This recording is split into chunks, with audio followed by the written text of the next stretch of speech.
Astaghfirullah. Assalamualaikum warahmatullahi wabarakatuh.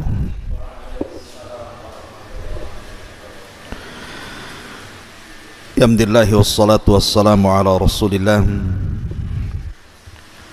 wa ala alihi wa sahbihi wa mawalah wa la hawla wa la quwwata illa billahi wa ba'du.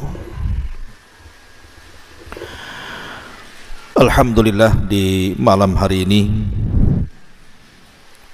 walaupun cuaca hujan di luar sana, tapi yakinlah bahwa hujan itu salah satu perkara yang bisa membawa rahmat Allah kepada kita. Artinya ada waktu-waktu mustajab berdoa. Tapi walaupun demikian tidak menyurutkan untuk beriman sesaat kepada Allah Azza wa Jal dalam rangka talabul ilmi. Tak lupa kemudian salawat dan juga salam kita hadiahkan kepada Rasul kita Nabi besar Muhammad sallallahu alaihi wa ala alihi wasallam. Adapun tema di malam hari ini, kita akan membahas 20 amalan harian yang kalau kita lakukan dari 20 amalan harian ini, maka kita akan mendapatkan keajaiban yang belum pernah kita rasakan sebelumnya. Karena 20 amalan harian ini yang akan merubah kehidupan kita. Kita tahu bahwa setiap permasalahan manusia itu berbeda-beda,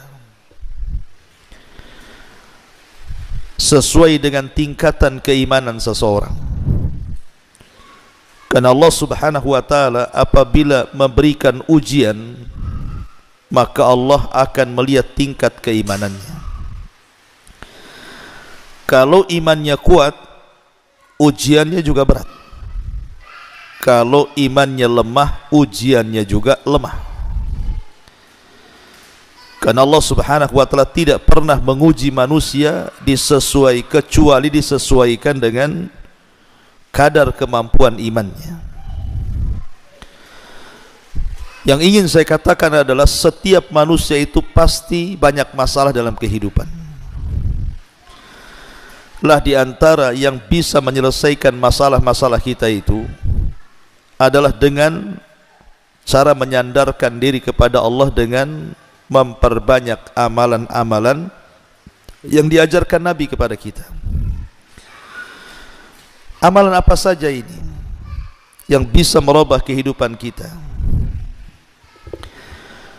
Langsung saja, yang pertama, jangan pernah meninggalkan sholat. Ingat, Allah Subhanahu wa ta'ala mengatakan dalam surah Al-Baqarah ayat 45 dan 46, wasta'inu bis sabri was salah wa innaha lakabiratun illa 'alal khashiin. Mintalah kepada Allah Subhanahu wa ta'ala pertolongan dengan kesabaran dan juga dengan salat. Walaupun memang salat itu berat dilakukan kecuali orang-orang yang khusyuk. Siapa orang-orang yang khusyuk? Alladzina yadunnuna annahum mulaqu rabbihim. Orang-orang yang yakin bahwa dia sedang berjumpa dengan Allah ketika salatnya. Jadi Allah Subhanahu wa ta'ala menjadikan salat itu tempat pertolongan. Jadi kalau kita ada masalah yang berat, entah masalah ekonomi, entah masalah kesehatan, entah masalah keluarga, sebutkan masalah apa saja, maka segera sholat. Karena Nabi SAW kalau ada masalah berat yang dia tidak bisa keluar dari masalah itu. Maka Nabi SAW dikisahkan, kana Nabi SAW idza hajabahul amru fazi'a ila shalah. Rasul itu kalau ada masalah berat, maka Nabi SAW langsung sholat. Langsung sholat. Kenapa Nabi SAW kalau ada masalah berat langsung sholat? Karena dia tahu hanya dalam posisi sholat itulah dia bisa mengadu kepada Allah Subhanahu wa ta'ala. Satu-satunya perjumpaan kita dengan Allah di dunia ini adalah ketika sholat. Di situ kita terjadi dialog saat sholat. Nabi SAW ketika menceritakan tentang sholat, apa kata Rasul? Allah berfirman dalam hadis qudsi bahwa aku jadikan sholat itu dua bagian, satu untukku dan satu untuk hambaku.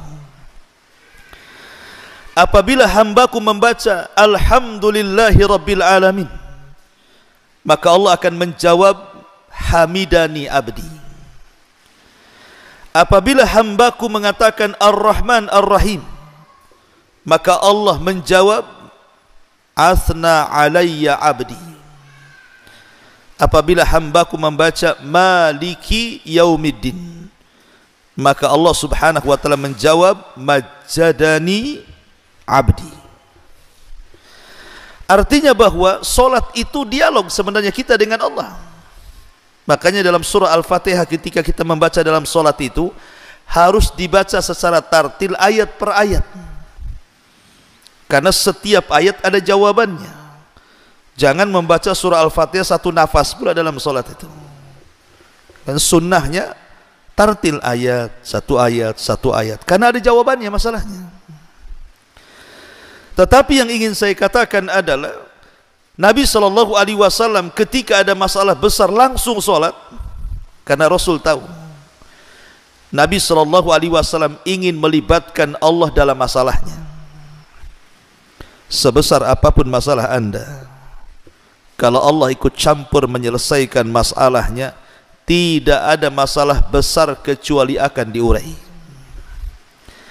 Tapi sekecil apapun masalah kita, kalau Allah tidak ikut campur tangan menyelesaikannya, tidak akan pernah ada jalan keluarnya. Karena setiap masalah itu datang dari Allah, dan Allah lah yang akan menyelesaikan masalah itu. Makanya ini amalan yang pertama, jangan pernah tinggalkan sholat, terutama sholat wajib. Jangan pernah ditinggalkan. Syukur-syukur kemudian kita tambah dengan yang sunnah. Karena Nabi SAW mengatakan, wala yazalu abdi yataqarrabu ilayya bin nawafil hatta uhibbahu. Ketika seorang hamba terus menerus melaksanakan yang wajib, kemudian diselingi dengan sunnah-sunnahnya, bukan hanya solat wajib tapi juga solat sunnahnya, maka Allah katakan hatta uhibbahu, sampai akhirnya aku pun jatuh cinta dengan hamba itu. Bayangkan kalau Allah Subhanahu wa ta'ala sayang dan cinta dengan kita, tentu apapun yang kita hajatkan Allah akan kabulkan. Kayak antum lah, kalau lagi sayang dengan istri, cinta dengan istri, apapun yang diminta istri diupayakan kita kabulkan. Karena orang yang mencintai kepada orang yang dicintai pasti akan mentaati. Apalagi yang mencintai kita Allah, ikhwan. Yang mencintai Allah, yang memiliki langit dan bumi dan seluruh kekayaan yang ada di alam semesta ini, maka apapun yang kita hajatkan pasti Allah kasih itu. Ma'asyiral muslimin yang dimuliakan Allah Azza wa Jalla, ini amalan yang pertama, jangan pernah tinggalkan salat, terutama yang wajib. Kalau bisa tambah yang sunnah-sunnah. Satu. Yang kedua, jangan pernah meninggalkan solawat. Terkadang kita ini meremehkan soal solawat, padahal Di balik salawat itu ada keajaiban yang luar biasa, ikhwan. Di balik salawat itu luar biasa keajaibannya. Nabi SAW bersabda dalam sebuah hadis yang dikeluarkan Imam An-Nasai. Apa kata Rasul? Man shalla alayya salatan wahidatan sallallahu alaihi ashra salawatin wa khuttat anhu ashra khatawatin wa rufi'at lahu ashru darajatin.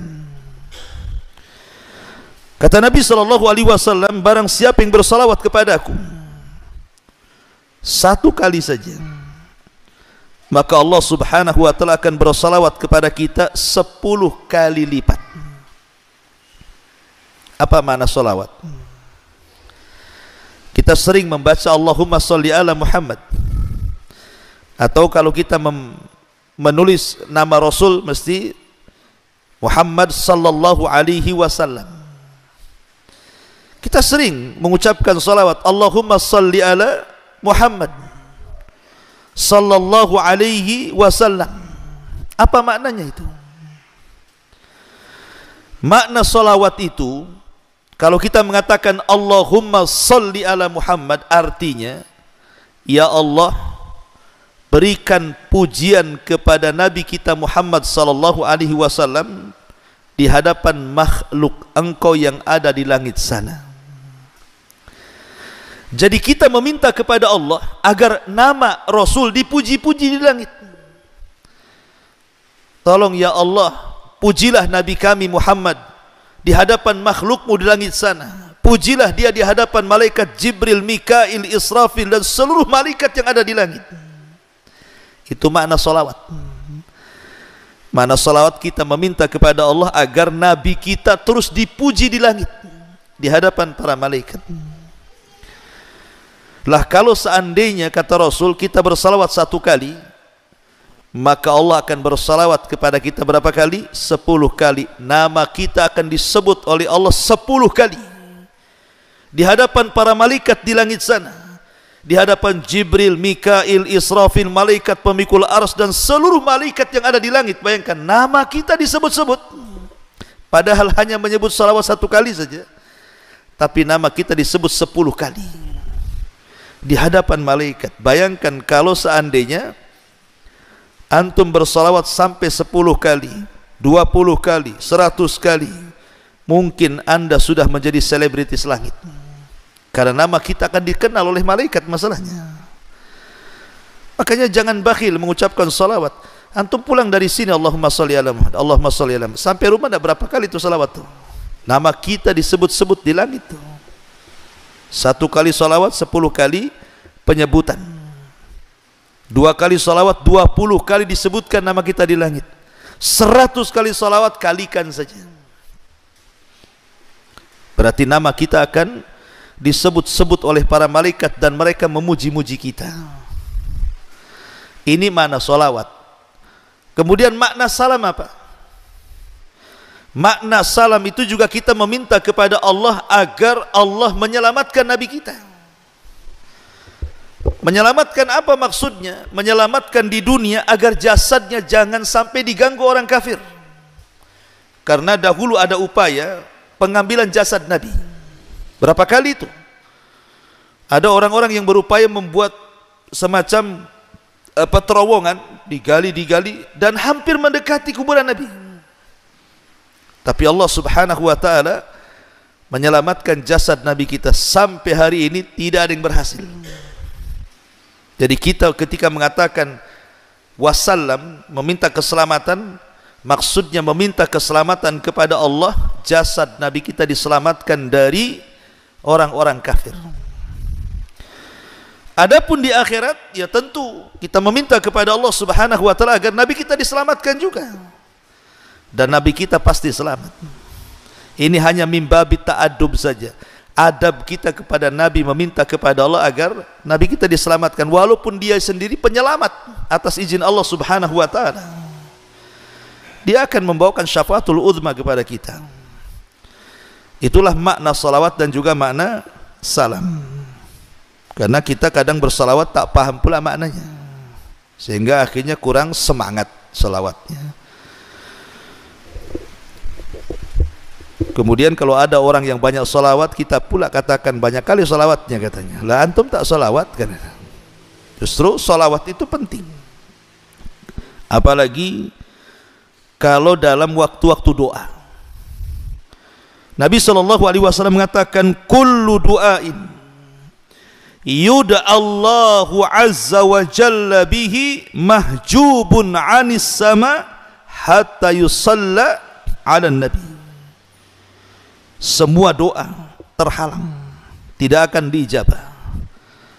Semua doa terhalang dan tidak akan diijabah Allah Subhanahu wa taala sampai dibacakan salawat untuk Nabi Muhammad sallallahu alaihi wasallam.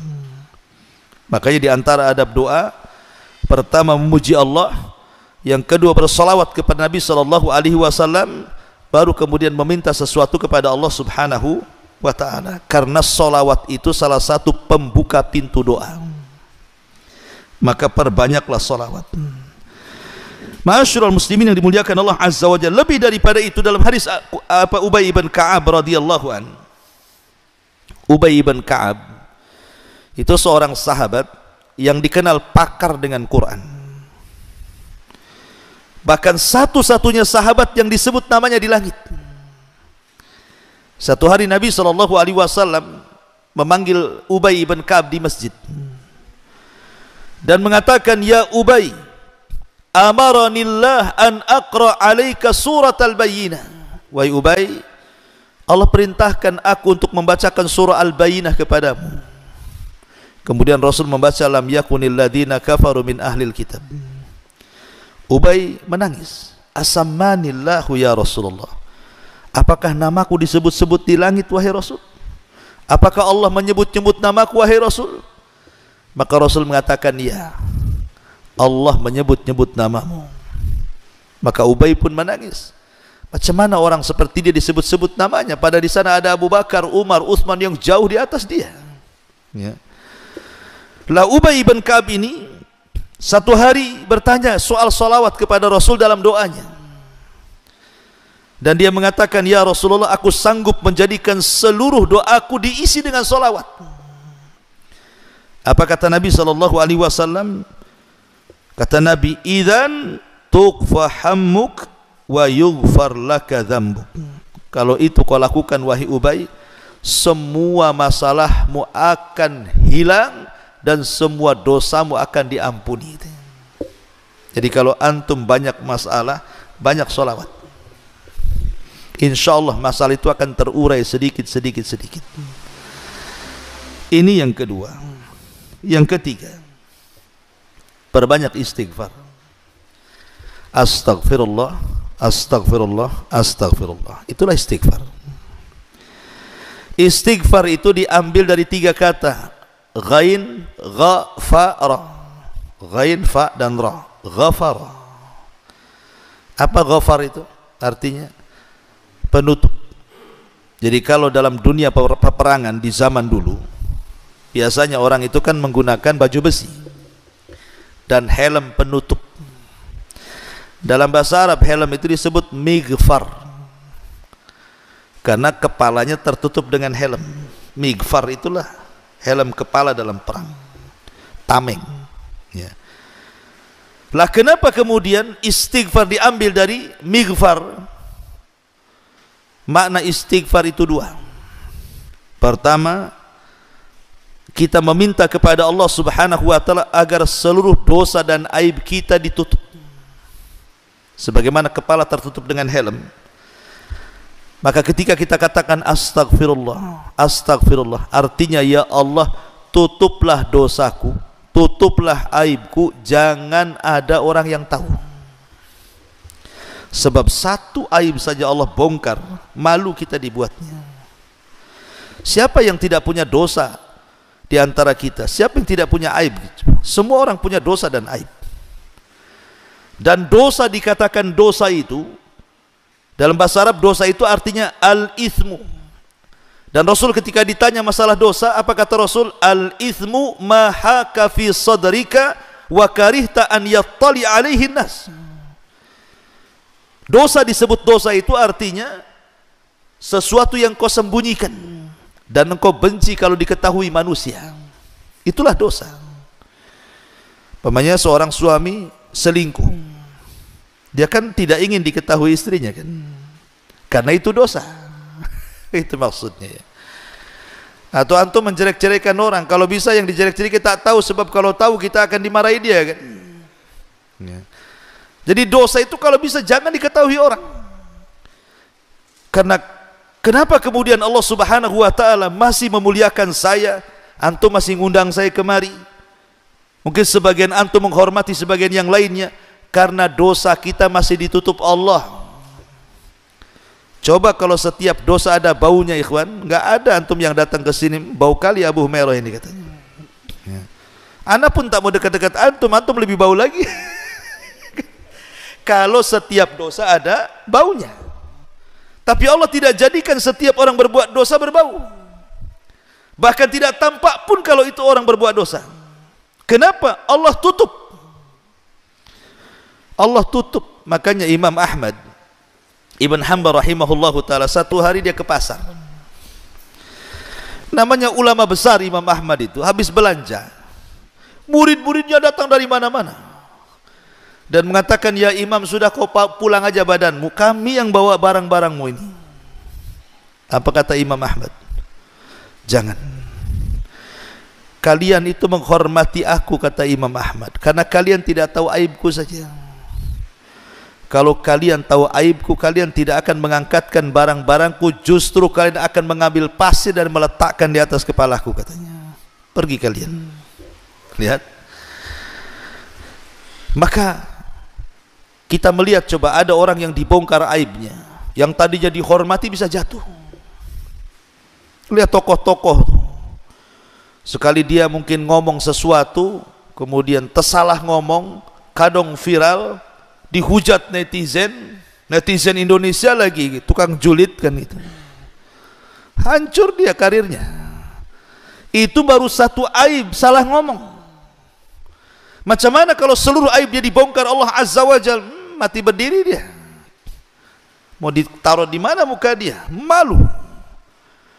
Makanya kalau kita mengatakan astagfirullah itu artinya, ya Allah, tutuplah dosa dan aibku, cukuplah antara kita dengan dirimu saja ya Allah, sebab kau dibongkar masalah besar ya. Siapa yang tidak punya aib? Ini mana istighfar yang pertama. Mana istighfar yang kedua? Karena kita ini tidak mungkin lepas daripada dosa, tidak ada manusia yang bersih dari dosa. Maka kita meminta kepada Allah agar dosa-dosa kita ini tidak diazab dan diampuni Allah Subhanahu wa ta'ala. Makanya ada hadis yang panjang, hadis tentang hisab yasir, hisab mudah. Jadi nanti pada hari kiamat ada orang yang didatangkan di hadapan Allah di halayak orang ramai, tapi Allah tutupi antara dia dengan manusia. Kemudian Allah mengatakan, ata'rifu dzamba kadza, wahai fulan, bukankah engkau sudah melakukan dosa ini itu, dosa ini itu? Maka orang ini mengatakan, tentu ya Rabb, aku melakukannya. Kemudian Allah mengatakan, kalau begitu apa yang kau harapkan dari dosamu itu? Maka orang ini mengatakan, ampunanmu ya Rabb, aku hanya ingin ampunanmu. Maka Allah Subhanahu wa ta'ala mengatakan, ya fulan, laqad satartuka fid dunya wa ghafartu lakal yaum. Dulu engkau di dunia kututup aibmu, sekarang di akhirat ku ampuni dosamu. Itulah makna istighfar. Jadi ketika kita mengatakan astaghfirullahal azim, astaghfirullahal azim, artinya ya Allah, tutup aib dan dosaku dan jangan kau azab aib dan dosaku di akhirat. Kan enak permintaannya kan. Antum kira istighfar itu apa? Istighfar itu astagfirullah, astagfirullah gitu saja. Dah ada maknanya di situ. Makanya kalau orang tahu istilah, tahu makna, semangat bacanya. Kayak sholawat tadi kan semangat bacanya. Allahumma sholli ala Muhammad, 10 kali nama kita disebut-sebut malaikat sana. Di depan Jibril lagi disebut nama kita. Ketemu aja enggak dengan Jibril kita, tapi nama kita di depan Jibril disebut-sebut Allah. Bayangkan. Nggak apa-apa nggak jadi selebritis Jakarta. Yang penting nama kita menjadi selebritis langit kan lebih mulia. Ada orang yang tidak dikenal manusia tapi dikenal di tengah-tengah malaikat. Ini yang ketiga, perbanyak istighfar. Karena istighfar ini bisa mengatasi masalah. Semua masalah bisa dengan istighfar. Kata Nabi SAW, man lazimal istighfar ja'alallahu min kulli dhiqin makhraja wa min kulli hammin faraja wa razaqahullahu min haitsu la yahtasib.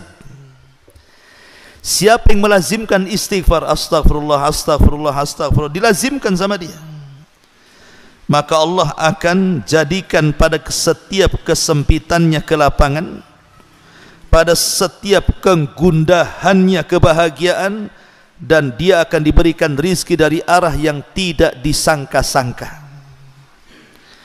Subhanallah.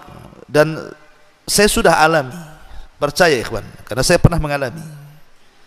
Pernah satu hari ada masalah besar bagi saya itu. Rasanya tidak bisa keluar dari masalah itu, saking pusingnya. Jadi saya teringat hadis ini. Jadi saya baca dari pagi, siang, sore, malam, beberapa hari. Masya Allah, memang betul kata Nabi. Rupanya masalah itu terurai sedikit. Ada benang merah yang kita bisa tarik di situ. Antum bisa coba, ya. Kalau antum ada masalah, banyak istighfar. Itu hati yang sempit itu makin tenang. Lah ketika hati tenang itulah berfikir itulah akhirnya bisa menjernihkan masalah. Sebab kalau hati sempit, otak pula sempit. Macam mana menyelesaikan masalah? Yang ada lari dari masalah, tapi masalah tak mau lari pula tuh. Makanya yakin bahwa istighfar itu bisa menyelesaikan masalah. Di zaman tabi'in ada seorang imam namanya Hasan Al-Basri rahimahullahu ta'ala. Ada 3 orang yang membawa kesulitan yang berbeda kepada Imam Hasan Al-Basri meminta fatwa. Yang satu mengatakan, ya Imam, aku sudah lama menikah tak punya anak, tolonglah berikan amalan kepadaku. Yang satu mengatakan, ya Imam, desa kami pacekliknya, tidak pernah turun hujan sampai gersang kering kelontang. Kira-kira amalan apa yang bisa menurunkan hujan, katanya. Yang ketiga mengatakan, ya Imam, aku sudah bekerja ngalor ngidul ngetan ngulon bahasanya, ya. Gak kaya-kaya juga, ya. Apa kata Imam Hasan Al-Basri? Istaghfiru rabbakum. Jawabannya untuk 3 masalah 1, perbanyak istighfar, katanya. Orang-orang mengatakan, ya Imam, masalah kami beda-beda, kenapa jawabannya 1? Suruh istighfar, katanya kan. Maka Hasan Al-Basri menukilkan perkataan Nabi Nuh alaihi salam yang disebutkan dalam Al-Quran surah Nuh itu. Apa kata Hasan Al-Basri? Bukankah Allah yang berfirman dalam surah Nuh, Fakultu staghfiru rabbakum innahu kana ghaffara yursilis sama'a alaikum midrara wa yumdidkum bi amwalin wa banin wa yaj'al lakum jannatin wa yaj'al lakum anhara ma lakum la tarjuna lillahi waqara. Nuh berkata kepada kaumnya, perbanyaklah istighfar, ucapkan astagfirullah, karena banyaknya kalian mengucapkan astagfirullah itu akan menjadikan apa? Yursilis sama alaikum midrara, Allah akan hujani kalian. Wa yumdidkum bi amwali wa banin, Allah akan perbanyak harta dan keturunan kalian. Wa yaj'al lakum jannatin wa yaj'al lakum anhara, Allah akan lebatkan hutan-hutan kalian dan Allah akan aliri seluruh sungai-sungai kalian. Lihat, kata Nabi Nuh, dengan memperbanyak istighfar Allah turunkan hujan, Allah perbanyak harta, Allah berikan keturunan. Itulah 3 soalan tadi kan. Ya Imam, saya lama menikah tak punya keturunan. Kata Allah dan Quran, Allah perbanyak keturunan. Yang satu mengatakan sudah kerja sana sini kok tak kaya-kaya. Istighfar, Allah kasih banyak harta. Yang satu mengatakan, ya imam, desa kami kering kelontang, tidak ada hujan, istighfar, Allah turunkan hujan. 3 soalan 1 jawaban namanya. Saya teringat satu cerita syekh. Ada seorang syekh bercerita, dia punya muridnya miskin, miskin-miskinnya. Saking miskinnya kadang-kadang syekh yang kasih makan. Gak apa-apa, engkau gak usah kerja, saya kasih makan, tapi kau ngaji di sini, jadi muridku. Lama dia ngaji, tapi tak tahanlah dikasih makan syekh, dikasih ilmu, malu. Sementara dia punya keluarga, dia ingin bantu.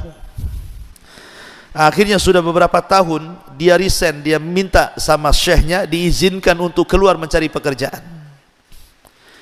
Akhirnya pergi dia. Adalah sekitar 5-6 tahun atau 7 tahun tidak pernah berjumpa dengan syekh ini. Tiba-tiba kemudian satu hari dia bawa mobil yang sangat mahal sekali harganya, datang bertandang kepada gurunya syekhnya ini. Syekhnya kaget, disangka dia rental. Ini mobil siapa, rental di mana katanya. Enak saja, ini mobilku lah syekh katanya. Katanya udah 7 tahun kan. Ini baru 1 katanya, di rumah ada lagi. Kagetlah saya ini, gimana kok bisa banyak mobilnya itu, di fotokopi apa? Akhirnya dia cerita bahwa dia sudah kaya, dia ingin bersedekah kepada syekhnya. Jadi syekh ini kan heran, ini anak murid dia itu tak punya skill kerja, sudah hilang 7 tahun 8 tahun, tiba-tiba pulang sudah kaya. Jadi kata syekh ini, apa rahasiamu katanya, kenapa kau jadi kaya sekarang? Maka dia bercerita, ketika aku keluar dari majelis ini syekh katanya, aku pun pusing kerja, sana kerja susah, sini kerja susah. Aku teringat dengan hadis tentang keutamaan istighfar. Sambil mencari kerja, sambil terus berusaha, setiap hari aku mengucapkan istighfar itu 10.000 kali. 10.000 kali, cemana ngitungnya tuh? Setiap hari 10.000 kali. Astagfirullah, astagfirullah. Sambil cari kerjaan. Tidak kurang dari setahun katanya, tiba-tiba Allah mudahkan semuanya. Ini kisah nyata, ya. Seorang syekh bercerita, cobalah Ustaz, tahun depan masih miskin, udah takdirnya mungkin antum miskin tuh. Gitu. Tapi bukan, kita walaupun tidak ada cerita kayak gini ikhwan, yakin hadis Nabi itu tidak mungkin, nggak mungkin, mustahil, pasti yakin. Kita harus yakin lah kan, Nabi yang ngomong kok. Dan Allah yang punya kekayaan, kenapa mesti takut? Allah yang punya kekayaan, kita tinggal minta kan sama Allah. Maka perbanyak istighfar. Ini yang ketiga. Kemudian yang keempat, jangan tinggalkan sholat duha. Ini juga salah satu sholat yang bisa menyelesaikan banyak masalah.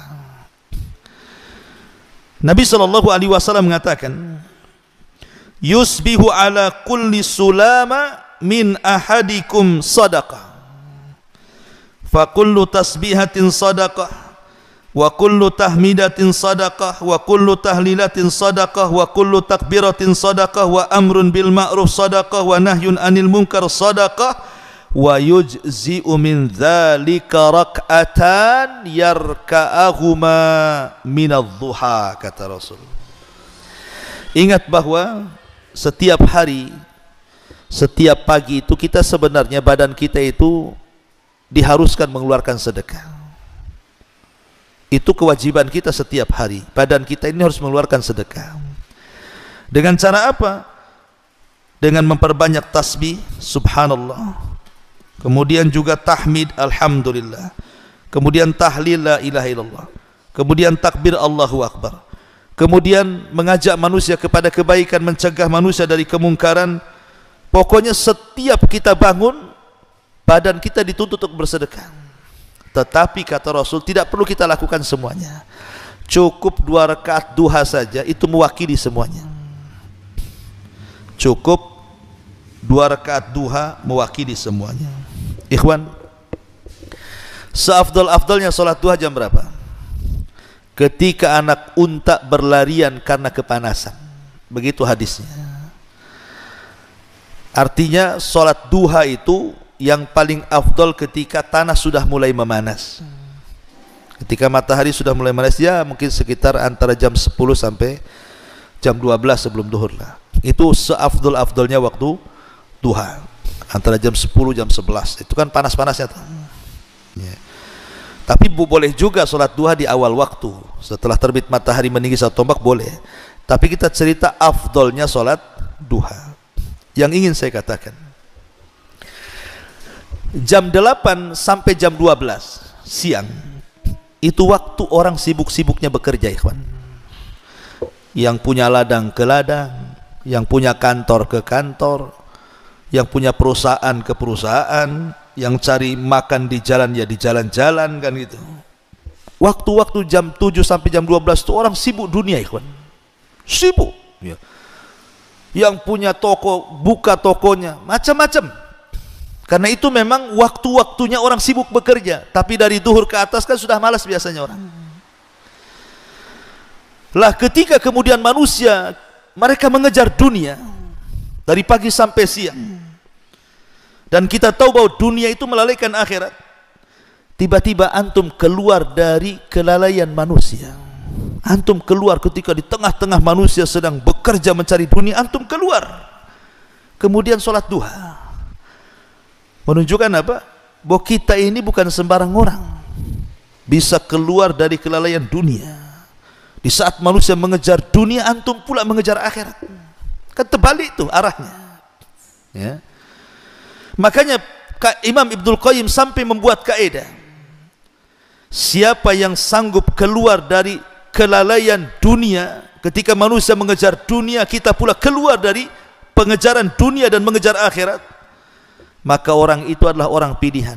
Dan orang itu adalah orang awabin, orang-orang yang betul-betul ingin kembali kepada Allah. Makanya solat duha ada yang memberi nama sebagai solat awabin, solatnya orang-orang yang tobat, solatnya orang-orang yang berserah diri, itulah solat duha. Dan Nabi SAW mengatakan dalam sebuah hadis, apa kata Nabi SAW dalam hadis Abi Dzar Al-Ghifari radhiyallahu an, Ibna Adam, irka' li min awwalin nahar arba'a raka'atin akfika akhirahu. Wahai anak Adam, kata Allah dalam hadis kursi, rukulah untukku, maksudnya solatlah duha untukku di awal siang, cukup 4 rakaat, maka dalam satu hari kucukupkan kehidupan. Makanya kalau orang dulu biasanya mengistilahkan kalau ingin dimudahkan rizkinya jangan tinggalkan duha, kan itu ya. Ya, memang ada riwayatnya. Ini riwayatnya. Hadis kursi. Akfika akhirahu, aku cukupkan sampai akhir sore. Jadi kalau kita mamanya solat duha, kemudian setelah solat duha kita berusaha, maka Allah akan cukupkan kehidupan kita. Ini kan solusi ini. Ya. Makanya bagi orang-orang yang banyak masalah, masalah ekonomi, masalah pekerjaan, masalah apapun, jangan tinggalkan duha. Insya Allah kita akan tahu akibatnya nanti. Ini yang keempat. Yang kelima, salat malam, tahajud, qiyamul lail. Beda qiyamul lail dengan salat malam. Kalau qiyamul lail itu artinya menghidupkan malam. Menghidupkan malam kan tidak harus sholat. Berwudu, antum namanya bangun tidur berwudu, itu antum berarti qiyamul lail. Walaupun hanya berwudu, berzikir, baca Quran, tafakkur, merenung gitu ya, itu namanya qiyamul lail, menghidupkan malam. Tapi kalau tahajud itu disebut sholat malam, ya tahajud. Tentu kalau kita bisa menggabungkan semuanya lebih baik lagi. Tapi ingat bahwa tahajud ini adalah solat yang luar biasa. Kenapa? Karena solat ini satu-satunya solat yang akan terhindar dari riya, sum'ah dan takabur. Satu-satunya solat antum terhindar dari semua jenis syirik, hanya tahajud. Macam mana mau riya sama siapa bangun malam-malam? Gelap-gelap lagi sholatnya. Siapa yang mau nampak sama kita? Kecuali antum live kayak gini, ya, Allahu Akbar, TikTok pula antum nyalain, kan? Atau Instagram, atau Facebook, apa maksudnya? Enggak Ustaz, saya nyontohkan teman-teman. Itu bahasa halusnya. Padahal mau riya tuh. Kita ini susah ya, gara-gara handphone ini akhirnya ibadah kita habis. Coba. Pengen umroh, contoh aja umroh ya kan? Udah mau berangkat selfie, saya sudah di bandara katanya. Kan ya? Nanti di pesawat selfie lagi, alhamdulillah sudah di pesawat. Turun selfie lagi. Sampai di Mekah selfie lagi. Ketemu unta, selfie sama unta. Coba seperti itu. Ya. Kan repot jadinya. Jadi ibadah mulia sudah ngabisin duit coba ya. Hilang, nggak ada apa-apa. Gara-gara handphone itu. Ya nggak seru Ustaz kalau orang nggak tahu saya umroh, ya nggak tahu. Ya memang harusnya seperti itu, ibadah itu disembunyikan kan. Kalau bisa jangan cari travel di sini. Kalau orang sini cari travelnya di Batam sana. Promosi. Jadi orang sini nggak tahu kalau antum umroh kan. Tahu-tahu botak saja. Kata orang sini, kenapa dibotak? Tak adalah gatal kepala kan gitu. Jadi orang nggak tahu kalau kita habis umroh kan. Ini enggak. Sengaja pakai pakaian ihramnya dibawa ke masjid pula coba. Subhanallah. Memang handphone ini buat masalah, tapi solat ini, solat malam itu solat yang luar biasa. Kenapa? Tidak ada riya di situ. Kalau betul-betul mau menghindar riya itu mungkin. Karena orang lagi tidur, tiba-tiba kemudian kita terbangun kemudian solat malam, apa enggak luar biasa tuh? Ditambah-tambah kalau itu memang dilakukan di sepertiga malam akhir, maka ada hadis Nabi SAW mengatakan, yanzilu rabbuna ila sama'id dunya fi kulli thuluthil laylil akhir wa dhalika kulla laylatin. Faqala Allah azza wa jal, man yad'uni fa astajibalah, wa man yas'aluni fa utiyah, wa man yastaghfiruni fa aghfira lahu. Allah mengatakan, Rasul mengatakan, Allah itu turun pada sepertiga malam akhir, turun sesuai dengan kemuliaannya, keagungannya, tidak sama dengan makhluknya. Allah turun pada setiap sepertiga malam akhir, dan itu setiap malam Allah turun. Dan setiap malam juga Allah di langit pertama mengatakan kepada kita yang ada di bumi, siapa yang berdoa ku kabulkan, siapa yang minta ku ijabah, siapa yang minta ampun ku ampuni dosa-dosanya. Bayangkan, Allah kasih 3 jawaban pada 3 setiap permintaan kita. Ya. Sudah Isya? Sudah masuk? Baik. Ya, kita break dulu, salat Isya dulu ya, biar lebih panjang lagi.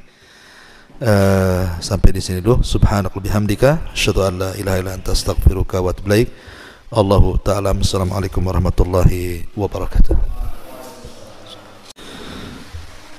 Alhamdulillah wassalatu wassalamu ala Rasulillah wa ala alihi wa sahbihi wa mawalah, wa la hawla wa la quwata illa billahi wa ba'du. Baik, masih melanjutkan kajian yang tersisa. Di antara amalan-amalan yang bisa merubah kehidupan kita, tadi saya sudah sebutkan 5 perkara. Pertama, jaga sholat. Yang kedua, jaga untuk terus lisan kita bersolawat. Yang ketiga, lakukan istighfar terus-terusan. Kemudian yang keempat, jangan tinggalkan sholat duha. Dan yang kelima, sampai di sini tadi, kalau bisa lakukan sholat malam, karena di sepertiga malam akhir itu Allah turun ke langit dunia dan menawarkan kekuasaannya. Kemudian yang keenam, sering-seringlah mengucapkan kalimat la haula wala quwata illa billah. Tidak ada daya dan kekuatan kecuali hanya milik Allah Subhanahu wa taala. Kalimat ini bukan kalimat biasa, ikhwan. Kalimat la haula wala quwata illa billah ini bukan kalimat biasa, ini kalimat luar biasa. Jangan remehkan kalimat ini. Ketika Allah Subhanahu wa taala menciptakan arsy, arsy itu makhluk Allah yang sangat besar. Bayangkan kalau seandainya bumi dibandingkan dengan 7 lapis langit. Ibarat Anda datang ke padang pasir, kemudian meletakkan cincin di tengah padang pasir. Bumi itu cincinnya, padang pasir itu langitnya. Kalau seandainya kita gabungkan antara bumi dan langit itu, kemudian kita bandingkan besarnya dengan kursi Allah, tempat berpijak kedua kaki Allah, kursi Allah, maka sama kita letakkan cincin di tengah padang pasir. Cincin itu langit dan bumi, padang pasir itulah kursinya. Kalau kita gabung tuh kursi, langit, bumi dan alam semesta dibandingkan dengan besarnya arsy Allah Subhanahu wa taala, itu sama dengan cincin dilempar ke padang pasir. Cincin itu ya semua makhluknya, padang pasir itulah arsy-nya. Bagaimana yang menciptakannya? Allahu Akbar. Allah lebih besar dibandingkan makhluk-makhluknya. Artinya bahwa seluruh alam semesta ini diliputi oleh arsy, karena itu makhluk yang paling besar kan, dan itulah makhluk yang pertama kali Allah ciptakan. Lah ketika Allah Subhanahu wa taala menciptakan arsy, setelah itu Allah menciptakan apa lagi? Allah ciptakan para malaikat pemikulnya yang disebut dengan hamalatul arsy. Dan Allah menyebutkan jumlahnya berapa? 8. Pemikul arsy itu 8 malaikat. Lah satu hari Nabi SAW diizinkan Allah Subhanahu wa taala untuk mensifati malaikat pemikul arsy. Apa kata Rasulullah? Besarnya malaikat pemikul arsy itu, kakinya, kaki malaikat itu menjulang ke bawah sampai ke dasar bumi. Kemudian badannya menjulang ke atas sampai melintasi langit pertama, kedua, ketiga, sampai keempat, sampai ke kursi, sampai ke sidratil muntaha, sampai ke sorga. Baru setelah sorga, kedua tanduknya memikul arsy Allah Subhanahu wa taala. Kalau bukan Nabi yang menceritakan dan hadisnya sahih, tentu kita tidak akan percaya. Ini menghayal saja, masa ada makhluk seperti itu, kakinya di dasar bumi, kemudian badannya menjulang sampai kedua tanduknya memikul arsy, kan kayak hayal, menghayal kan begitu. Tapi masalahnya hadisnya sahih yang menceritakan Nabi, sami'na wa ata'na, dan itu jumlahnya 8 malaikat. Lah malaikat-malaikat ini saat diciptakan, kemudian Allah Subhanahu wa taala katakan tugas kalian pikul arsy. Ketika malaikat-malaikat pemikul arsy ini melihat arsy, kayaknya tak sanggup. Macam mana saya akan pikul arsy sampai kiamat dibangkitkan? Arsy sebesar itu. Maka malaikat-malaikat pemikul arsy ini meminta uzur bahwa mereka tidak sanggup memikul arsy. Arsy sebesar ini macam mana mau dipikul? Maka Allah Subhanahu wa taala mengatakan, kalau begitu ucapkan kalimat la haula wala quwata illa billah. Akhirnya kemudian para malaikat pemikul arsy ini mengucapkan kalimat la haula wala quwata illa billah. Subhanallah, setelah mereka mengucapkan kalimat ini, Allah berikan kekuatan dan mereka pun sanggup memikul arsy sampai hari ini, bahkan sampai kiamat dibangkitkan. Dari sini kata para ulama, lihat kalimat la haula wala quwata illa billah ini bisa menjadikan malaikat lemah menjadi kuat. Bahkan ada sebagian para ulama beristimbat, kalimat ini bisa menjadikan kita kuat. Jadi orang yang sakit, ya, Mungkin dia sudah ke dokter, sudah ke sana kemari mencari perobatan. Cobalah banyak-banyak mengucapkan kalimat la haula wala quwata illa billah. Siapa tahu. Dan jangan coba-coba, artinya yakin bahwa kalimat ini malaikat saja diberikan kekuatan.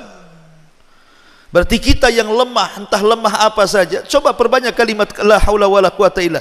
Mudah-mudahan dengan kalimat ini mendatangkan kekuatan bagi kita. Bagi yang kita yang terpuruk ekonominya, susah bangkit, perbanyak la haula wala quwata illa billah. Karena tidak ada daya dan kekuatan kecuali milik Allah kan. Bagi yang terpuruk kesehatannya, bagi yang terpuruk ekonominya, bagi banyak masalah gitu ya, coba perbanyak kalimat ini terus ya.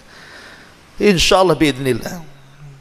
Karena Nabi SAW pernah mengatakan dalam sebuah hadis yang sahih. Apa kata Nabi SAW? Kata Nabi SAW, ala adulluka ala kanzin min kunuzil jannah. Maukah aku tunjukkan kepada kalian dari simpanan-simpanan sorga? Maka sahabat mengatakan, tentu wahai Rasul. Maka Rasul mengatakan, katakan la haula wala quwata illa billah. Tidak ada daya dan kekuatan kecuali milik Allah. Itulah kanzun min kunuzil jannah. Itulah simpanan di simpanan sorga. Karena orang yang mengucapkan kalimat ini, setan aja nggak akan sanggup melawan kita. Apa kata Rasul ketika menganjurkan kita untuk membaca kalimat ini setiap kita keluar rumah? Dalam sebuah hadis dari Anas bin Malik radhiyallahu an, kata Nabi SAW, idza kharaja min baitihi, apabila seseorang keluar dari rumahnya, faqala, dan dia mengatakan bismillahi tawakkaltu ala Allah la haula wala quwata illa billah. Bismillah, dengan menyebut nama Allah, aku tawakal kepada Allah dan tidak ada daya dan kekuatan kecuali milik Allah. Apa kata Rasul? Orang seperti ini kufita wa hudita wa wufita. Engkau akan dicukupi, engkau akan diberikan petunjuk, engkau akan dijaga satu hari ini. Kemudian setan yang hendak mengganggunya tiba-tiba menyingkir. Kemudian teman-teman setan mengatakan, kenapa kau tidak ganggu dia? Maka setan yang akan mengganggunya mengatakan, kaifa laka birajulin qad kufiya wa hudiya wa ufiya. Celaka engkau, macam mana aku akan ganggu orang itu sementara orang itu sudah dicukupi Allah, sudah diberikan hidayah oleh Allah, sudah dijaga Allah, aku tidak bisa mengganggunya.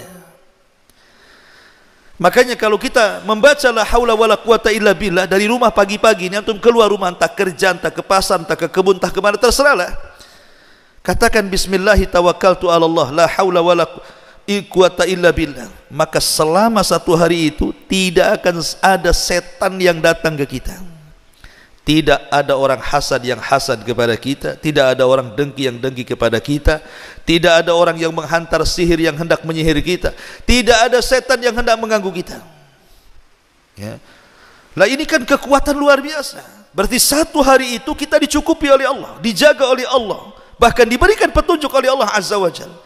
Tuh terkadang kalimat-kalimat seperti ini, ikhwan, kalau orang tahu makna dan paham kan enak tuh, kita amalkan ya.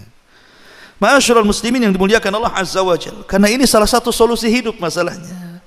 Kalau kita banyak masalah, penyakit dan lain sebagainya, maka perbanyaklah haula wala quwata illa billah. Antum kasih ijazah lah biasanya kalau ada saudara sakit gitu ya, bisiki saja, perbanyak kalimat la haula wala quwata illa billah, insyaallah sembuh. Tahu-tahu besoknya mati, ya sudah takdirnya.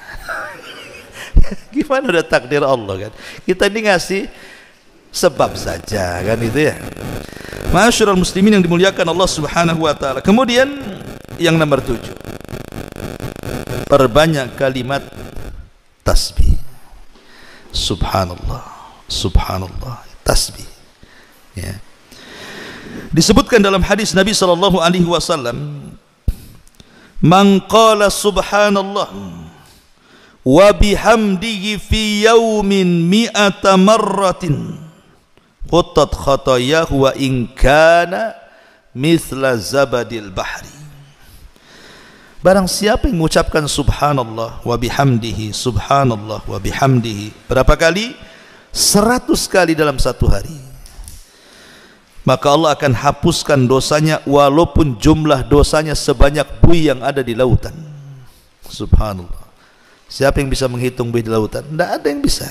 Seandainya kita punya dosa lo sebanyak itu, dengan mengucapkan subhanallah bihamdi 100 kali dalam sehari, Allah hapuskan dosa-dosa kita. Tentu yang dimaksud di sini dosa kecil. Kalau dosa besar kan tidak bisa digempur dengan tasbih, hanya bisa digempur dengan taubatan nasuha. Tetapi ikhwatu fillah muliakan Allah azza wa jal, kalimat subhanallah itu kan kalimat ringan kan, semua orang bisa mengucapkannya. Bahkan Rasul yang mengatakan kalimat ini kalimat ringan. Apa kata Rasul? Kalimatani khafifatani ala lisani thaqilatani fil mizani habibatani ala rahmani subhanallah wa bihamdihi subhanallahil azim. Kata Rasul, dua kalimat ringan di lisan, berat dalam timbangan, dicintai Ar-Rahman, subhanallah wa bihamdihi subhanallahil azim. Lihat, memberatkan timbangan. Ada seorang syekh bercerita, jadi ada seorang kakek, udah usia ya mungkin 80-90 tahun itu usianya, orang awam, tapi suka ke masjid kakek ini. Entah apa yang mengilhami hatinya, tiba-tiba habis sholat wajib, entah sholat asar atau sholat maghrib gitu ya, tiba-tiba dia mendekat ke imam sholat itu. Imam ini pun kaget karena tidak pernah ada jamaah yang datang bertanya. Kata Pak Imam, ada apa kek? Kata kakek ini begini, Pak Imam, saya ingin tanya, saya kan sudah tua, kasihlah amalan untuk saya, supaya dengan amalan itu aku bisa mendawamkannya dan aku bisa ajak orang lain untuk mengamalkannya. Terdiamlah sang imam ini, tapi akhirnya imam ini ingat hadis ini. Kata imam ini gini kek, saya ingat hadis Nabi, kalimatani khafifatani ala lisani thaqilatani fil mizani habibatani ala rahmani subhanallah wa bihamdihi subhanallahil azim. Baca kek ya, kata Rasul, dua kalimat ringan di lisan tapi berat lo dalam timbangan, dicintai Allah lagi. Ucapkan subhanallah wa bihamdihi subhanallahil azim. Dihafal sama kakek ini, keluar dari masjid ya. Setiap ketemu orang di jalan di stop sama dia, sini. Nabi bersabda dua kalimat ringan di lisan, berat dalam timbangan, dicintai Ar-Rahman. Katakan subhanallah wa bihamdihi subhanallahil azim. Setiap ketemu orang dia ngomong begitu. Masuk pasar, teriak di pasar, hei orang pasar, dua kalimat ringan di lisan, dicintai Ar-Rahman, berat dalam timbangan, katakan subhanallah wa bihamdihi subhanallahil azim. Pokoknya semuanya, keluarganya dikumpulkan. Subhanallah, coba bayangkan. Satu hari kakek ini koma, sakit, udah tua. Sampai satu pekan dia nggak sadar. Ketika sadar, keluarganya senang, dipegangnya tangan kakek ini. Mulailah kakek ini berkata kepada keluarganya, aina dokter, mana dokter katanya. Dipanggil dokter, dipegang tangan dokter.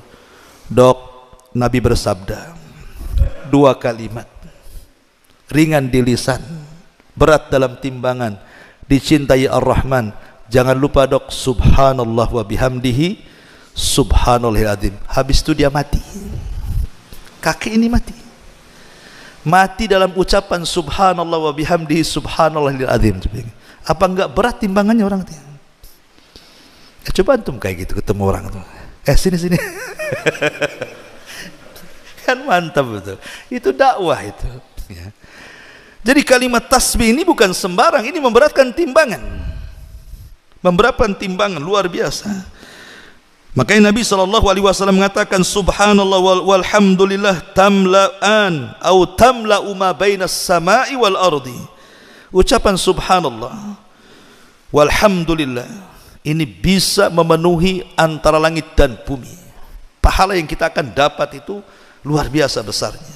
Dan ini bisa menenangkan hati, karena tasbih itu artinya kita sedang mensucikan Allah, sedang mensucikan Allah dari sifat-sifat yang tercela dan juga dari hal-hal yang bisa menjadikan cacat dan aib bagi Allah Azza wa Jalla. Artinya tasbih itu kita sedang mengagungkan dan mensucikan Allah. Ini kalimat agung, maka gunakan kalimat ini untuk zikir kita. Umpamanya pas kita naik motor atau naik mobil gitu kan disunahkan kalau turun subhanallah, kalau naik Allahu akbar, kan begitu. Kita naik mobil nih, turun subhanallah, naik Allahu akbar. Itu kata Nabi, supaya di jalan itu kalaupun Allah takdirkan kecelakaan, ya kita tidak tahu. Namanya orang hidup di jalan, kadang ditabrak kadang nabrak, sudah hati-hati pun tetap aja ditabrak. Susah hidup di jalan ini, kendaraan sudah lengkap, rem bagus, orang pula tak masalah dengan kita, dia pula nabrak kita. Tapi kalau setiap jalan kita berzikir seperti itu kan, kalau Allah takdirkan mati di jalan pun insyaallah husnul khotimah lah, lagi zikir. Ya. Tapi jangan ditabrak-tabrakan dan jangan nabrakan diri pula kan, itu bunuh diri namanya. Ya. Ini kalaupun terjadi seperti itu, tapi kan lisan kita berzikir, baca tasbih dan takbir. Kemudian yang nomor 8, di antara amalan-amalan yang bisa merubah hidup kita juga adalah qiraatul Quran. Baca Quran, baca Al-Quran. Saya tuh punya kawan itu di pulau tuh, dia cerita dulu usaha saya di pasar itu sulit kali itu, mau naik, mau apalagi mau buka cabang itu, yang ada aja susah berkembang. Tapi semenjak saya tiap pagi sebelum kerja itu saya baca Quran, Allah mudahkan usaha saya katanya. Ini mereka orang awam yang ngomong gini, bukan orang ngaji, orang awam yang ngomong gini sama anak tuh. Artinya ya saya percaya saja, karena Al-Quran itu memang berkah, diturunkan oleh Allah untuk keberkahan kan. Dan Al-Quran sendiri adalah syifa bagi obat. Betapa banyak orang-orang yang kemudian membaca Al-Quran ketika dia sudah masuk rumah sakit sana sini, tidak sanggup dokter mengobatinya, akhirnya dia tawasul dengan Al-Quran, akhirnya sembuh. Banyak kok yang seperti itu, karena Al-Quran itu huda wa rahmah, bahkan wa syifa, dia obat kan itu. Makanya kata Abdullah ibn Mas'ud radhiyallahu an, kalau hatimu mati berarti carilah di 3 tempat. Pertama, inda sama'il Quran, ketika mendengar Quran. Kalau tidak ada getar-getar ketika mendengar Quran, matilah hati kita. Tapi kalau musik yang didengar, wow, bergetar hati kita, bisa berlinang air mata. Kenapa? Musiknya sedih, persis kehidupan saya dari kecil sampai besar katanya. Ada pula, coba bayangkan, instrumennya kok buat sedih saya. Bisa dia dengar musik meneteskan air mata, bisa dengan musik dia jingkrak-jingkrak, bisa dengan musik dia ketawa-ketawa. Tapi dengan Quran tak ada pengaruh, berarti hatinya mati itu. Kalau dengar Quran kok biasa-biasa, mati hatinya. Ya summa qasat qulubuhum, hatinya sudah keras. Makanya kata Abdullah bin Mas'ud, ini ciri-ciri kalau mendengar Quran kok nggak ada pengaruh, berarti hatimu masalah tuh. Yang kedua, indah majalis dzikri, ketika di majelis dzikir kayak gini ngaji, ya, kalau dia mau, karena orang kalau biasa ngaji, kawan, dia akan tenang hidup di majelis taklim tuh. Kalau saya ibaratkan itu, kalau kan tangkap ikan, letakkan di akuarium, tenang dia, memang di situ tempatnya kan. Coba tangkap burung liar, ada burung yang anggota tangkap, masukkan ke sarang, apa? Karena memang bukan di situ tempatnya, ya mau terbang aja dia di sarang itu kan. Kecuali kalau udah lama ya. Seperti itulah antum yang biasa ngaji, ya tenang aja walaupun ngantuk-ngantuk kan gitu. Coba cari kawan yang nggak pernah ngaji, ajak ngaji. Apa pantatnya nggak panas itu? Goyang sana, goyang sini. Kapan selesainya? Kok bisa nyambung lagi? Ini kajian apa ini? Itu nggak, hatinya nggak ada di situ kan.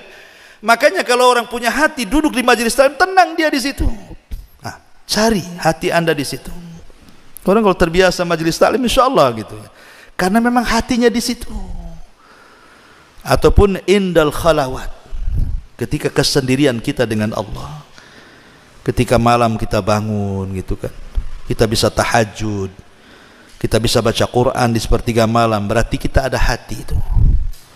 Tapi kalau bangun kencing tidur lagi, dan itu setiap hari seperti itu, tidak bisa kita bangun malam untuk hanya sekedar berzikir saja, berarti hatinya mati itu. Kata Abdullah bin Mas'ud, kalau di 3 tempat ini tidak berpengaruh, mati hati kalian, harus diperbaiki. Ma'asyiral muslimin yang dimuliakan Allah Azza wa Jalla. Jadi baca Quran ini luar biasa, karena jangankan kita ya, Quran ini kalau dibacakan ke gunung-gunung, bahkan ke langit dan ke bumi itu, mereka bisa bergetar. Allah mengatakan apa? Inna aradnal amanata 'alas samawati wal ardi wal jibal fa abaina an yahmilnaha wa ashfaqna minha wa hamalaha al insan.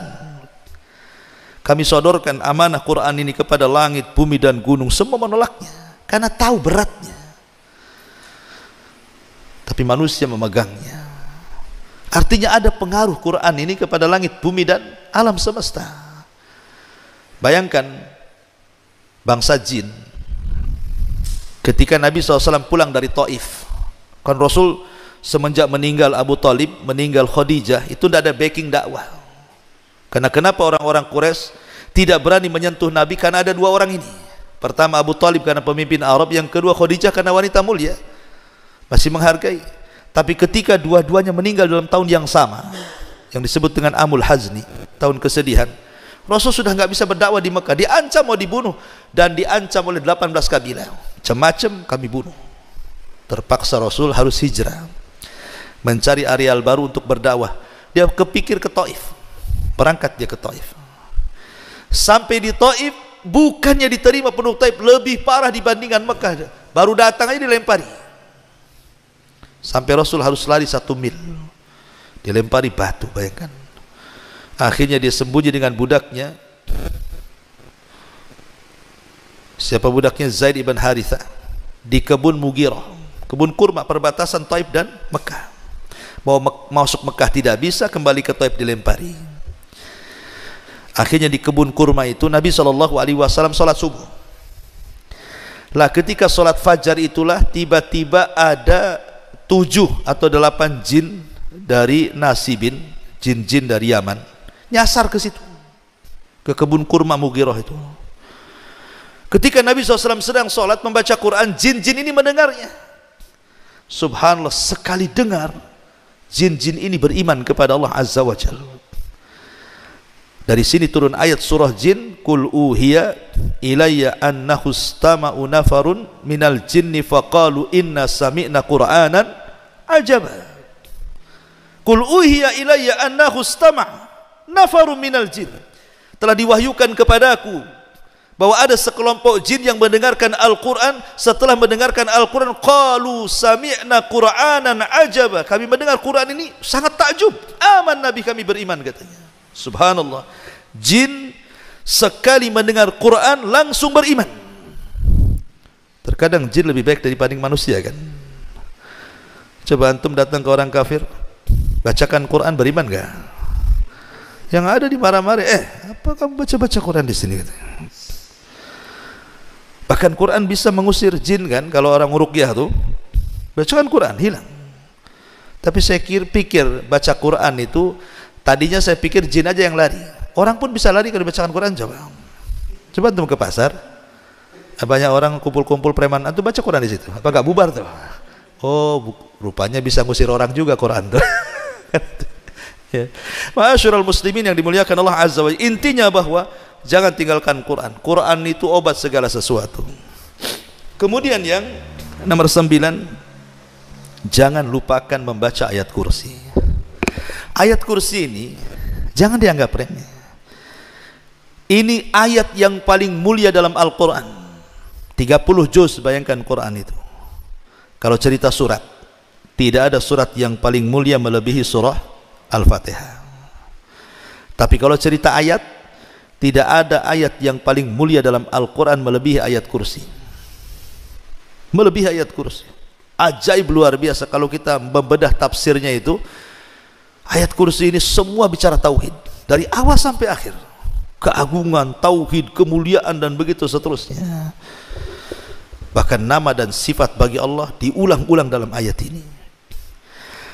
Lah ayat ini, satu hari Abu Hurairah radhiyallahu an ditugasi Rasul untuk menjaga pembendaraan zakat di bulan Ramadan. Jadi Abu Hurairah suruh jaga tuh malam-malam kan ngepul zakat, zakat fitrah, zakat mal, pokoknya zakat lah bulan Ramadan kan. Lah Abu Hurairah itu jaga tuh pembendaharaan zakatnya, gudangnya. Tiba-tiba ada pencuri mencuri beras, mencuri gandum atau kurma lah pokoknya kan, tidak banyak. Dikejar sama Abu Hurairah, pencuri ini ketangkap pula. Tiba-tiba kata pencuri ini, ya Abu Hurairah, aku dengar engkau ini baik, suka bagi-bagi zakat, kau dipercaya Nabi, tolonglah bebaskan aku. Aku kan belum dapat jatah, keluarga lapar, aku juga lapar, aku di orang susah, keluarga orang susah, biarkan aku ngambil ini, katanya. Akhirnya Abu Hurairah kasihan, dilepas. Besoknya lagi nyuri lagi, dia lagi yang ketangkap. Kemarin kau sudah ngambil, kenapa ngambil lagi? Iya, kurang, ini begini-begini, sampai 3 kali. Kata Abu Hurairah, ini ketiga kali tidak mungkinlah pencuri dilepas. Ayo kita menghadap Nabi. Kata pencuri ini gini saja Abu Hurairah, bagaimana kalau ku ajarkan beberapa kalimat, setelah ku ajarkan beberapa kalimat lepas diriku. Kata Abu Hurairah, apa kalimat itu?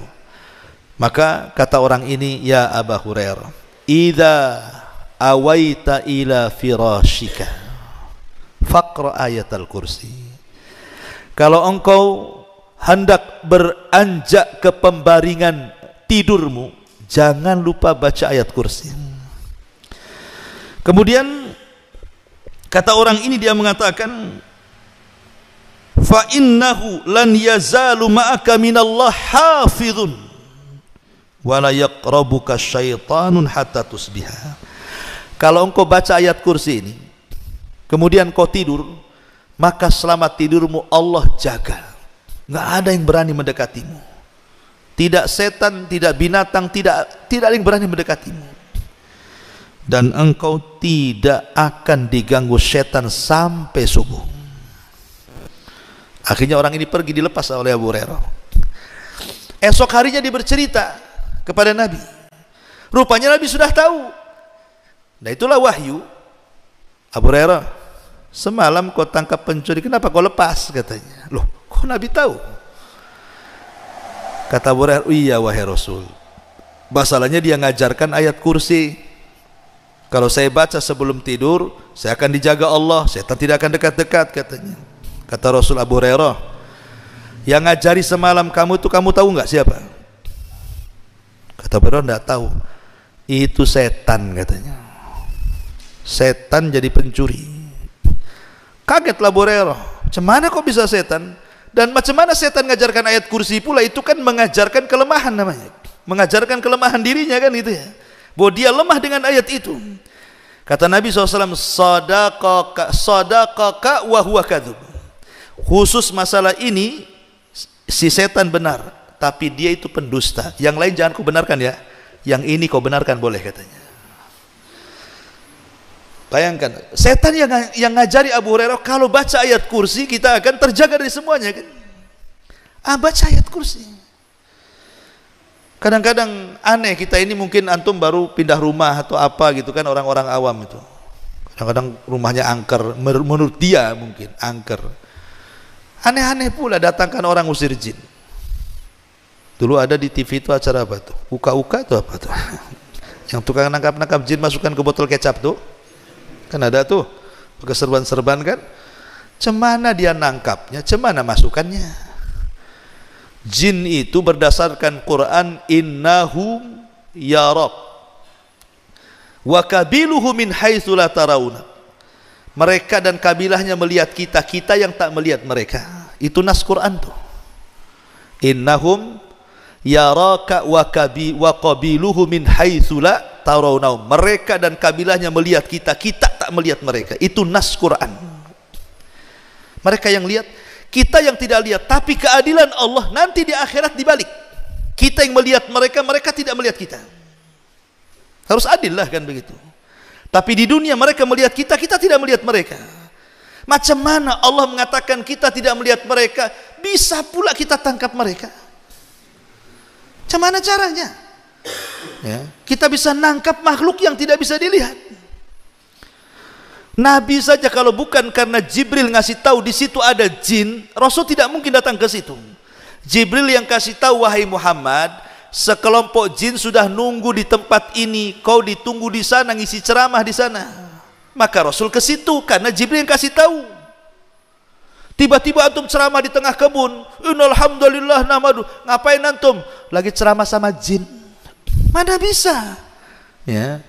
Apalagi nangkap-nangkap jin kemudian masuk ke botol ini, coba. Botol mineral. Toto lubang pula kecil. Keluar pula dari situ. Ini kan sandiwara, sinetron. Tidak ada yang bisa seperti itu. Itu yang bisa hanya orang-orang yang pandai acting saja. Bukan nangkap jin, itu sedang acting orang itu. Nggak bisa. Apa dia tahu jumlah jin di rumah berapa? Nah, sekarang kalau begitu tangkaplah itu jin-jin yang di kamar mandi yang al-khobais dan khobis itu. Yang kita berlindung, Allahumma inni a'udzuka minal khubsi wal khobais. Tangkap tuh. Bisa nggak tuh? Nangkap jin laki-laki dan perempuan tuh yang ada di kamar mandi. Jadi kalau yang masuk laki-laki yang goda perempuan, kalau yang masuk perempuan yang goda laki-laki, yang masuk LGBT ya jinnya LGBT juga lah kan. Artinya bahwa orang-orang ini sedang menghayal sebenarnya, dan orang lain tertipu pula. Sebenarnya kalau kita mengikuti kepada sunnah Nabi sangat ringan. Kalau takut baca ayat kursi kan enak kan gitu ya. Coba simple Islam itu. Kalau kita kenal sunnah itu paling simple. Kita lewat nih, kok agak bulu kuduk rinding-rinding kan gitu ya. Apa kata Rasul? Bacalah a'udzu bikalimatillahi tammati min syarri ma khalaq. Selesai.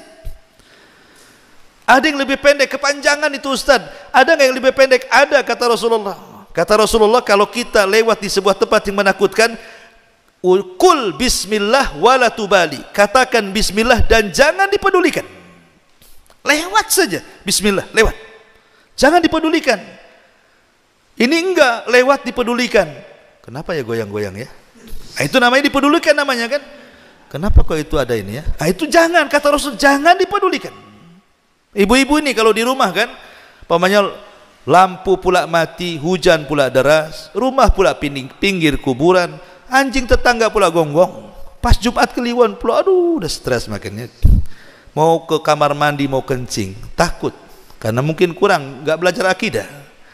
Kata Rasulullah, kalau takut ke kamar mandi, ucapkan bismillah, bismillah, masuk kamar mandi, kencing cepat, keluar, masuk ke kamar lagi.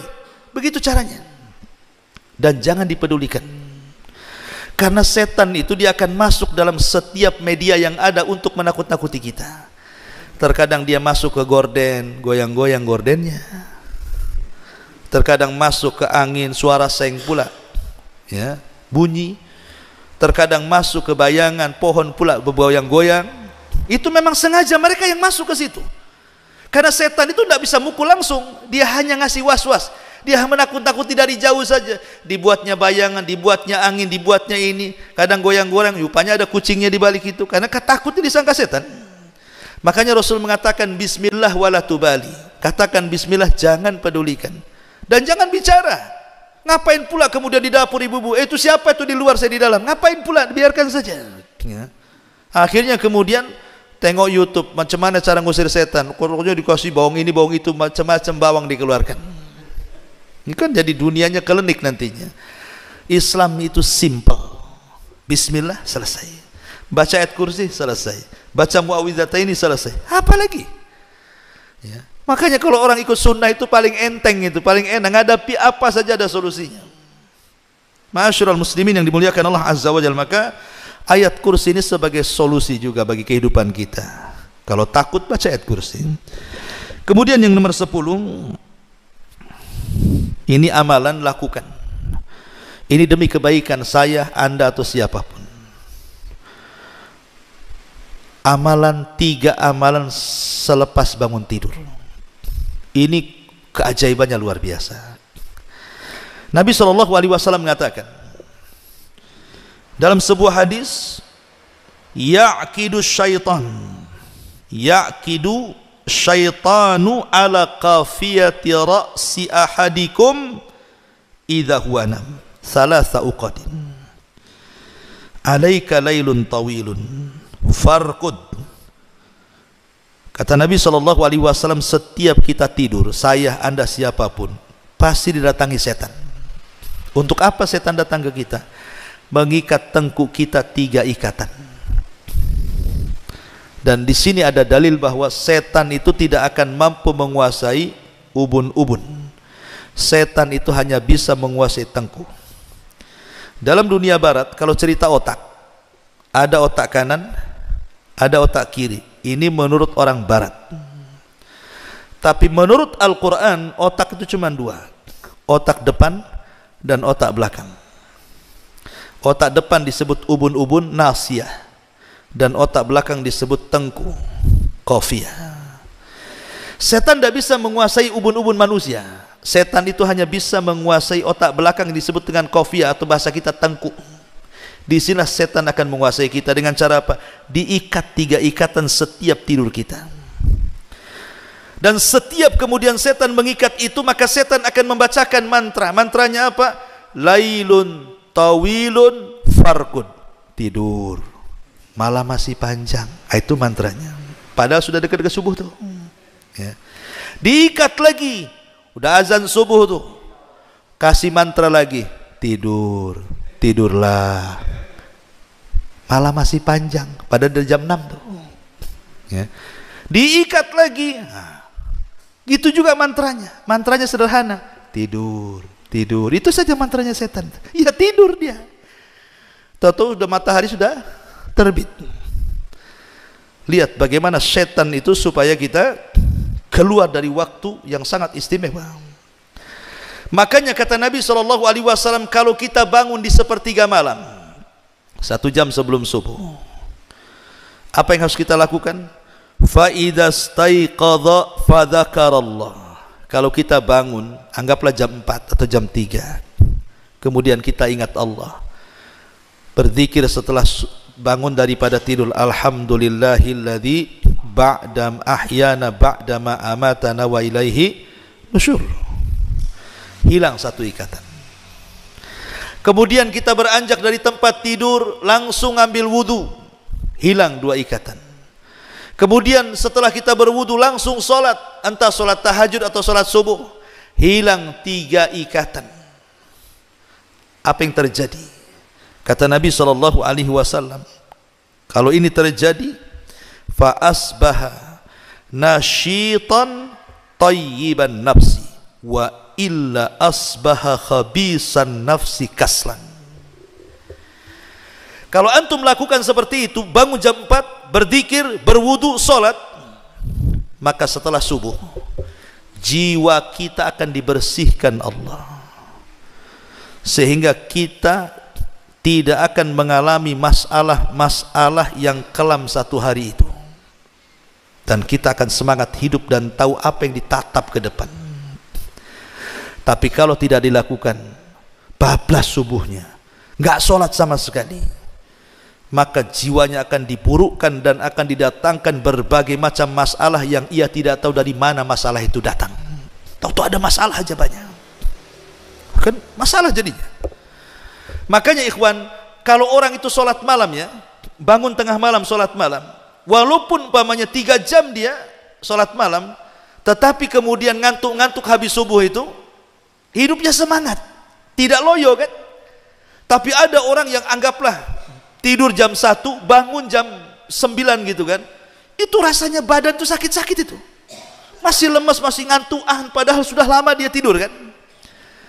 Lah disitulah letaknya kenapa Nabi SAW mengajarkan kepada kita, kalau hidup kita ingin terarah, lakukan 3 perkara. Berzikir setelah bangun dari tidur, berwudu, sholat.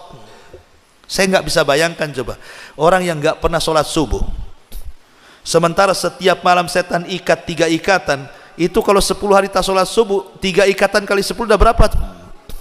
Apa nggak ruwet itu di tengkuknya ikatan setan tuh? Cemahna dia berfikirnya coba. Nah ini kalau ingin menatap hidup, lakukan ini.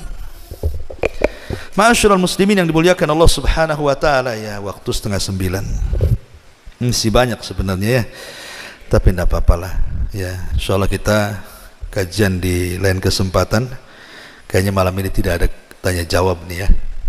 8:30 karena ada keperluan. Subhanaka wa bihamdika asyhadu an la ilaha illa anta astaghfiruka wa atubu ilaik. Allahu ta'ala alam. Assalamualaikum warahmatullahi